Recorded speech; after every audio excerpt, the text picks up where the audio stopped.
میں ہوں Habib Jatoi S J channel کے program issue of the day کے ساتھ۔ آج کا ہمارا موضوع ہے کہ شیخ رشید کو جس طرح گرفتار کیا گیا ہے اور اس پہ کیس ڈالے گئے ہیں، اور جیسے پاکستان میں سیاسی مخالفین کے خلاف انتقامی کارروائیاں کی جاتی ہیں، یہ ایک بہت ہی غلط سیاست ہے، غلط کلچر ہے پاکستان کے تاریخ کا۔ اور ہم کسی بھی سیاسی رہنما کے خلاف جو بھی انتقامی کارروائی ہوتی ہے، کوئی بھی ذی شعور انسان جو ڈیموکریٹ ہے اپنی نیچر میں، وہ کبھی بھی اس کی حمایت نہیں کر سکتا۔ حالانکہ شیخ رشید جیسے سیاستدان جو ہیں، انہوں نے پوری تاریخ میں 50 سال کی پوری تاریخ میں ان سیاستدانوں نے کبھی بھی اپنے سیاسی مخالفین کو عزت کی نگاہ سے نہیں دیکھا، سیاسی مخالفین کے خلاف مقدمے بازی کی ہے، ان کے خلاف ان کو جیلوں میں بند کیا ہے، ٹارچر کیے ہیں، بہت ہی اذیتناک تکلیفیں دی ہیں اپنے سیاسی مخالفین کو۔ لیکن ان ساری حقیقتوں کے باوجود ہم اس بات کی کبھی بھی حمایت نہیں کر سکتے ایز اے ریئل ڈیموکریٹ اور ہیومن رائٹس کے بلیورز جو ہیں، ہم کبھی بھی اس چیز کی حمایت نہیں کر سکتے کہ شیخ رشید کے ساتھ بھی وہی سلوک کیا جائے جو شیخ رشید اور ان کے ہم نواؤں نے آج تک پاکستان کی پوری تاریخ میں اپنے سیاسی مخالفین سے کیا ہے۔ دیکھیں، یہ جو سیاسی مخالفین کے خلاف انتقامی رویہ ہے، یہ کوئی آج کا نہیں ہے۔ پاکستان کی پوری تاریخ کو آج ہم دیکھیں گے تو آج اب اگر ہم انالیٹیکل تجزیہ کریں گے پوری تاریخ کا، تو ہمیں بہت دکھ کے ساتھ یہ بات کہنی پڑے گی کہ پاکستان میں ہر حکومت،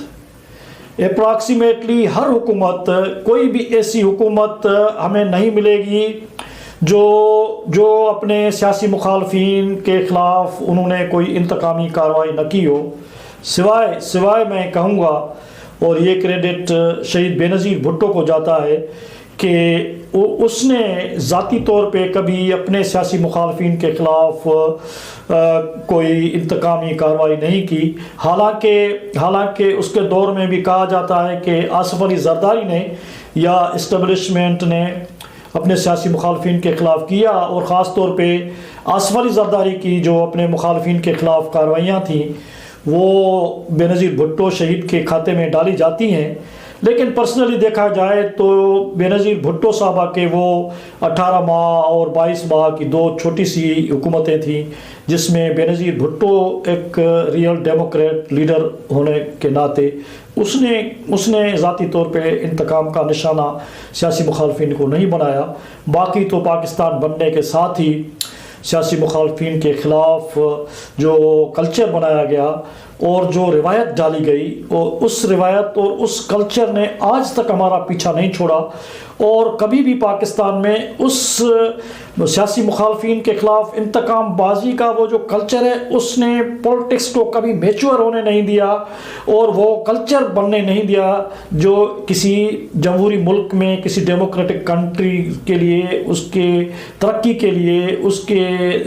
پروگریس کے لیے، اداروں کی ترقی کے لیے، پارلیمنٹ کی ترقی کے لیے، سیاست کی ترقی کے لیے اور میچورٹی کے لیے بہت ہی ضروری بلکہ لازمی ہوتا ہے کہ سیاسی مخالفین کو، اپوزیشن کو احترام کی نگاہ سے دیکھا جائے، ان کے خلاف سیاسی انتقام بازی نہ کی جائے۔ اس نے اپوزیشن کے ساتھ کچھ بھی کیا ہو، لیکن شیخ رشید کے خلاف شراب کا کیس بنانا یہ ایک مزہ کا خیز بات ہے، اور اس میں اس کو پکڑنا، کیونکہ شراب کا جو معاملہ ہے وہ کم از کم پاکستان کے اور نہیں تو جو موالی لوگ ہیں، ان کو بہت تکلیف ہوئی ہے کہ کم از کم شیخ رشید پہ جو بھی کیسز ہیں وہ ان کے جینوئن بہت سارے وہ کیسز ہیں وہ بنائے جا سکتے ہیں، لیکن کسی سیاستدان کو شراب کے کیس یا شراب کے بوتلوں کے کیسز میں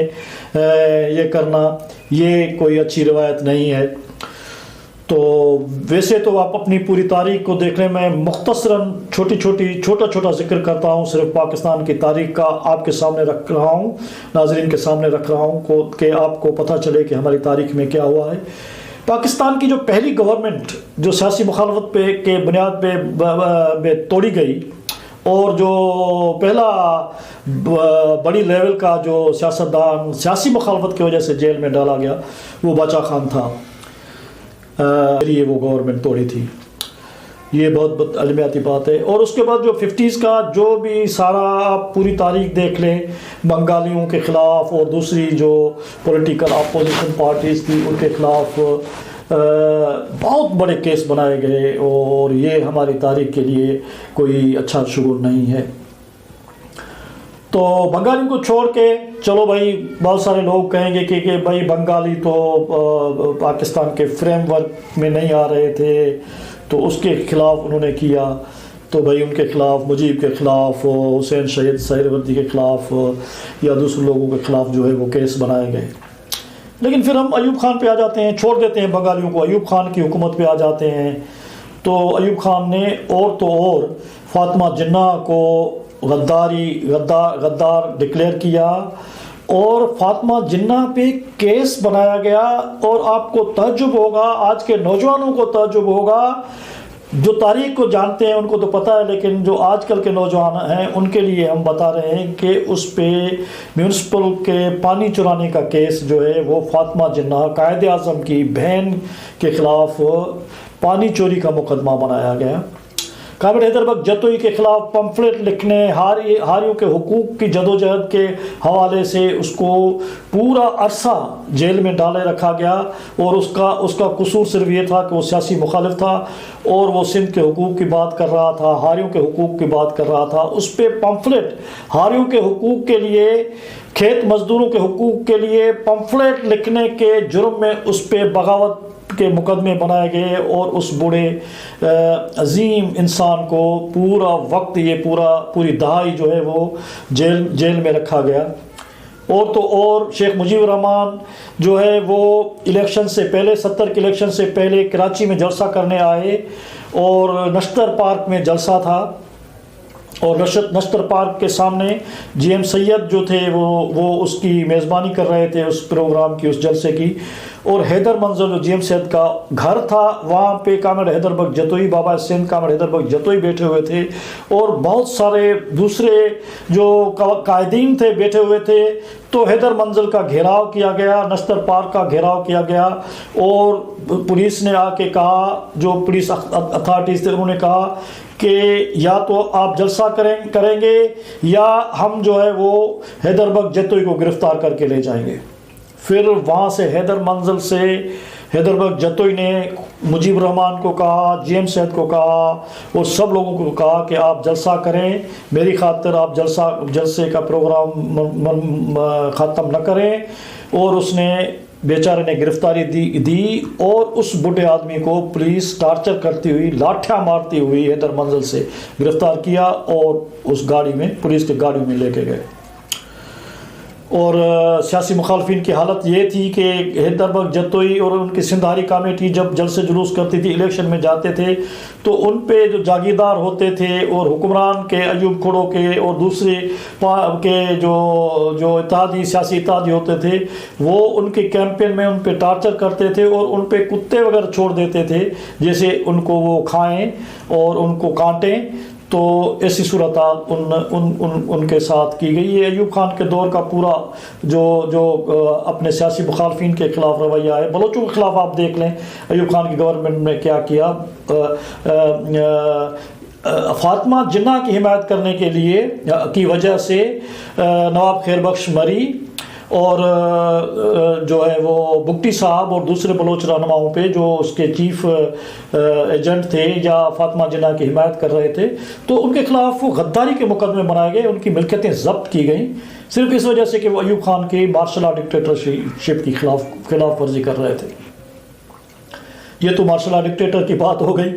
پھر آپ آ جائیں، چلو میں بھٹو کے دور پہ بعد میں آتا ہوں، کیونکہ بہت سارے ڈیموکریٹس ہمارے دوستوں کو اور پیس پارٹی والوں کو تکلیف ہوگی، میں اس پہ بعد میں آ رہا ہوں. لیکن آپ کو بے نظیر بھٹو شہید کا پورا عرصہ اس کو کس طرح جیلوں میں ٹارچر کیا گیا، جنرل ضیاء کے دور میں، اور سیاسی مخالفین کے خلاف ان کو ہینگ کیا گیا، بھٹو کو پھانسی دی گئی، سینکڑوں ہزاروں لوگوں کو جیلوں میں بند کیا گیا.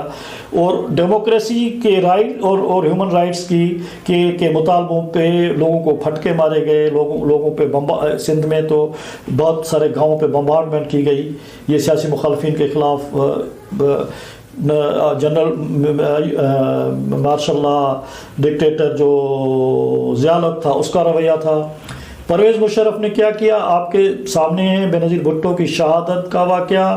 اور اس سارے عرصے میں جتنے دوسرے پولیٹیکل اپوننٹس تھے، نواز شریف کے ساتھ کیا کیا۔ نواز شریف کو اس حد تک کہ 2 مرتبہ بننے والے پرائم منسٹر کو جہاز میں ہتھکڑی لگا کے سیٹ کے ساتھ باندھ کے لے جایا گیا، مطلب کہ ایک 2 مرتبہ پرائم منسٹر ہے، اس کو صرف ٹارچر کرنا تھا، اور اس کو ٹارچر کرنے کے لیے جہاز میں بٹھا کے ہتھکڑی لگائی گئی۔ اور اس طرح سے نواز شریف کے ساتھ جو کچھ ہوا، بے نظیر بھٹو شہید کے اور دوسرے پولیٹیکل اپوننٹس جو تھے، سیاسی مخالفین تھے، ان کے ساتھ کیا کیا گیا۔ خود نواز شریف نے بے نظیر بھٹو کے ساتھ کیا کیا۔ بے نظیر بھٹو بیچاری اس سارے عرصے میں پرویز مشرف کے دور میں اور نواز شریف کے دونوں دور میں ان کے خلاف مقدمے بنائے گئے۔ ایک دن بے نظیر بھٹو کا کراچی ہائی کورٹ میں کیس ہوتا تھا، دوسرے دن لاہور ہائی کورٹ میں کیس ہوتا تھا، تیسرے دن اسلام آباد ہائی کورٹ میں کیس ہوتا تھا۔ اور بے نظیر بھٹو نے ایک مرتبہ تو اس حد تک کہہ دیا کہ اپنے 2 سوٹ کیس جو ایئرپورٹ پہ وہ ساتھ اپنے لے کے جا رہی تھی، تو اس نے کہا کہ آج کل یہ 2 سوٹ کیس جو میرے ہیں، یہ میرا گھر بھی ہے اور یہ میری آفس بھی ہے، کہ میں ان میں سب کچھ میرا ہوتا ہے، میرے کاغذ میرے کپڑے میرے ساتھ ہوتے ہیں، میں سفر میں رہتی ہوں، کبھی کراچی ہائی کورٹ میں ہوتی ہوں، کبھی لاہور ہائی کورٹ میں ہوتی ہوں، تو کبھی میں اسلام آباد ہائی کورٹ میں ہوتی ہوں۔ ایک مرتبہ بے نظیر بھٹو کو کورٹ، آپ اندازہ نہیں کر سکتے کہ بے نظیر بھٹو کے ساتھ کیا کیا جاتا تھا۔ جہاز جو فلائٹ ان کے ہوتی تھی ان کو ڈیلے کر دیا جاتا تھا، 5-5 6-6 گھنٹے ان کی فلائٹ ڈیلے کر دی جاتی تھی، ڈیلیبریٹلی ڈیلے کر دی جاتی تھی، اور بے نظیر بھٹو 5-5 6-6 گھنٹے ایئرپورٹ پہ بیٹھی سڑ رہی ہوتی تھی اور کورٹوں کے دھکے کھا رہی ہوتی تھی۔ اور دوسرے دن جب وہ کورٹ پہ ٹائم پہ نہیں پہنچتی تھی تو جج صاحب بولتے تھے کہ آپ دیر سے آئی ہیں، تو بے نظیر صاحبہ کے وکیل یا بے نظیر صاحبہ عذر دیتی تھی کہ فلائٹ لیٹ ہو گئی، تو جج صاحبان بڑے تہمکانہ انداز میں کہتے تھے کہ وکیل کو کہتے تھے کہ آپ کے کلائنٹ کے لیے ہم جہاز کا ارینج کریں کیا۔ تو بہت ساری ڈکٹیٹروں کی باتیں، چلو بھٹو صاحب کی بات کر لیتے ہیں۔ نواز شریف کی ہم نے ڈیموکریٹک 2 مرتبہ جو پرائم منسٹر بنے اس کی ہم نے بات کی۔ عمران خان نے جو اپنے سیاسی مخالفین کے ساتھ کیا، شیخ رشید نے عمران خان کے ساتھ مل کے جو کیا، شیخ رشید نے نواز شریف کے ساتھ مل کے جو بے نظیر صاحبہ اور زرداری صاحب سے کیا۔ زرداری صاحب کے آج کل زرداری صاحب پہ شیخ رشید صاحب بہت ناراض ہیں، ہو سکتا ہے اس کے الزامات میں وزن ہو یا نہ ہو، ہم کچھ نہیں کر سکتے، لیکن پرویز مشرف کے دور میں شیخ رشید صاحب اس گورنمنٹ کا حصہ تھے۔ تو کراچی میں CIA سینٹر میں جو زبان کے کاٹنے کا مشہور واقعہ ہوا زرداری صاحب کا، اس پہ اتنا ٹارچر کیا گیا، یہ بھی کوئی ڈھکی چھپی بات نہیں ہے، یہ ہسٹری کا ایک حصہ ہے، وہ سب کچھ ہمارے سامنے ہے۔ چلو بھٹو پہ آتے ہیں، اور تو اور چھوڑیں، بھٹو صاحب تو ڈیموکریٹ تھے، دوسروں کی طرح ڈیموکریٹ تھے۔ ہمارے ملک میں سویلین ڈکٹیٹر اور مارشل لا ڈکٹیٹرز میں فرق ہے، تھوڑا بہت ہی فرق ہے، کوئی زیادہ، کم از کم مخالفین کے حوالے سے تو ہم نے کبھی نہیں دیکھا پاکستان کی تاریخ میں کہ سیاسی مخالفین کے بارے میں کچھ کیا گیا ہو۔ بھٹو صاحب نے قائد اعظم کے ساتھی، مسلم لیگ کے بہت بڑے لیڈر جو ہے وہ کیا نام تھا اس کا، بہت بڑے لیڈر تھے، اس کو بدین کے ڈسٹرکٹ کے جو انڈیا کا بارڈر لگتا ہے اس کے بارڈر کے تھانے پہ اس پہ بھینس چوری کا کیس داخل کیا۔ تو وہ قائد اعظم کا ساتھی مسلم لیگی رہنما تھا، بہت بڑا رہنما تھا، تو اس پہ کیس داخل کیا گیا۔ بھٹو صاحب نے اپنے سیاسی مخالفین کے لیے لاڑکانہ کے شیخوں کے ساتھ، عباسیوں کے ساتھ ان کو جو جیلوں میں ڈالا، ٹارچر کیا، صرف اس کے لیے کہ وہ بھٹو کے پارٹی کے نہیں تھے۔ اور جو جتوئی تھے، بیٹوں کے جتوئی تھے، اس کے خلاف جو ہے وہ بہت سارے کیس بنائے. یہ جو آپ دیکھتے ہیں سنتے ہیں بیل بیفور اریسٹ بھٹو صاحب کے دور سے پہلے بیل بیفور اریسٹ کے لیے جو ملزم ہوتا تھا اس کا کورٹ میں پیش ہونا لازمی نہیں ہوتا تھا. لیکن عبدالحمید خان جتوئی جو بیٹوں کے لیاقت علی جتوئی کے والد صاحب ہوتے تھے تو وہ بہت بڑے قوم پرست رہنما تھے اور بھٹو کے سیاسی مخالف تھے. تو اس کو گرفتار کرنے کے لیے بھٹو صاحب نے قانون میں تبدیلی کی کہ بھائی جو بیل بیفور اریسٹ ہے وہ تب تک نہیں ملے گا جب تک ملزم کورٹ میں پیش نہیں ہوگا. لیکن پھر ایک مرتبہ دوسری مرتبہ جب پھر بھی بھٹو نے عبدالحمید جتوئی کو گرفتار کرنے کے لیے تو اس وقت ہائی کورٹ میں جسٹس علی نواز بڈھانی ہوتے تھے اس نے اس کو بیل دیا اور آخر میں یہ کہہ دیا کہ where there is Abdul Hamid Jatoi there is court. اس نے کہا جہاں پہ عبدالحمید جتوئی ہوں گے وہیں پہ کورٹ ہے اور اس نے بیل دیا. اس جسٹس نے اس کو بچایا, نہیں تو بھٹو صاحب نے عبدالحمید جتوئی کے خلاف اتنا کیا. اور اپنے بلوچوں کے ساتھ کیا کیا, وہ جو بہت بڑا کیس ہوا جس میں نیب کی بلوچستان کی گورنمنٹ توڑی گئی اور خیبر پختونخوا اس وقت کے NWP کی گورنمنٹ توڑی گئی اور بلوچوں اور پشتون رہنما مطالعہ مینگل, گوس بخش بزنجو, مری صاحب اور ولی خان ان پہ حیدرآباد سازش کیس بنایا. اور جب تک بھٹو کی گورنمنٹ تھی وہ حیدرآباد جیل میں سڑتے رہے. تو ہمارے یہاں کوئی آپ ساری ڈیموکریٹس دیکھ لیں, نام نہاد ڈیموکریٹس دیکھ لیں, ماشاء اللہ ڈکٹیٹرس دیکھ لیں, شیخ رشید کو دیکھ لیں, ہر ایک بندہ جو ہے وہ اسی میں ہے کہ جو سیاسی مخالف کو کس طرح کچلنا ہے, اس سے انتقام کس طرح لینا ہے. یہ بہت خراب بات ہے. اس غلط سیاست نے پاکستان کی سیاست کا بیڑا غرق کر دیا ہے, پولیٹیکل پارٹیز کو ختم کر دیا ہے. پولیٹیکل پارٹیز میں صرف انتقام پسند لوگ بچ گئے ہیں اور شیخ رشید کی ساری برائیاں, اس کے اپنے مخالفین کے خلاف جتنے بھی ایکشن غلط عمل تھے اس سب کی مذمت کرتے ہوئے بھی ہم یہ سمجھتے ہیں کہ شیخ رشید کے ساتھ جو آج کل ہو رہا ہے وہ ٹھیک نہیں ہے. ہم اس کی کبھی بھی کوئی بھی ڈیموکریٹ گورنمنٹ جو ہے اس کی کوئی بھی ڈیموکریٹ بندہ جو ہے اس کی حمایت نہیں کر سکتا. اسی کے ساتھ میں اپنا ویلا ختم کرنا چاہتا ہوں. میں آپ سب کو ہمیشہ کی طرح عرض کروں گا کہ ہمارے چینل کو سبسکرائب کرو, اس کو کامنٹس کرو, لائک کرو, شیئر کرو کہ ہم جس طرح اس آواز کو طاقتور بنا سکیں. Thank you very much. اللہ حافظ.